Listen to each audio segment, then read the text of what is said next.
Hi అండి. ఈ video బిగినర్స్కి చాలా యూజ్ అవుతుందండి. స్కిప్ చేయకుండా చూడండి.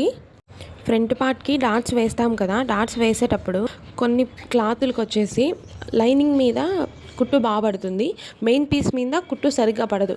కొంచెం దూరం కుట్టు పడి మళ్ళీ ఆగిపోయి ఇంకొంచెం దూరం పడుతుంది కదా కుట్టు, అలా పడుతుంది. లేదంటే కొంచెం పడి మిగతా అంతా పడదు. మెయిన్ పీస్ మీద లైనింగ్ మీద అంతా ఉంటుంది, మెయిన్ పీస్ మీద మాత్రం సరిగ్గా కుట్టు పడదు కదా కొన్ని క్లాత్స్ మీద. అలాంటప్పుడు ఎలా స్టిచ్ చేసుకోవాలో ఈ వీడియోలో చూపిస్తున్నానండి. మనం డాట్స్ వేసుకుంటాం కదా, 3 డాట్స్, దాంట్లో మిడిల్ లైన్ ఉంటుంది కదా, మిడిల్ లైన్లో లూజ్ కుట్టు పెట్టేసుకొని స్టిచ్ చేస్తున్నాను. చూపిస్తున్నాను కదండి వీడియోలో. అలా స్టిచ్ చేసుకోవాలి. అలా స్టిచ్ చేసుకున్న తర్వాత షేప్స్ మనం వేసుకున్నామంటే నీట్గా షేప్ అనేవి నీట్గా వస్తాయి, నీట్గా పడుతుంది. కొన్ని క్లాత్స్ వచ్చేసి మనకు మెయిన్ పీస్ అనేది పడవు కదా, అలా కాకుండా ఇలా ఫస్ట్ మిడిల్లో స్టిచ్ చేసుకొని వేసుకోవడం వల్ల నీట్గా షేప్ అనేది కుదురుతుంది. మనం లూజ్ కుట్టు పెట్టి స్టిచ్ చేసుకునింది మిడిల్లోకి వచ్చేలా చూసుకొని స్టిచ్ చేసుకోవాలి. మీకు చూపిస్తున్నాను కదా వీడియోలో, అలాగే స్టిచ్ చేసుకోవాలి. ఇలా ఒకసారి ట్రై చేసి చూడండి, ఫినిషింగ్ చాలా నీట్గా వస్తుంది.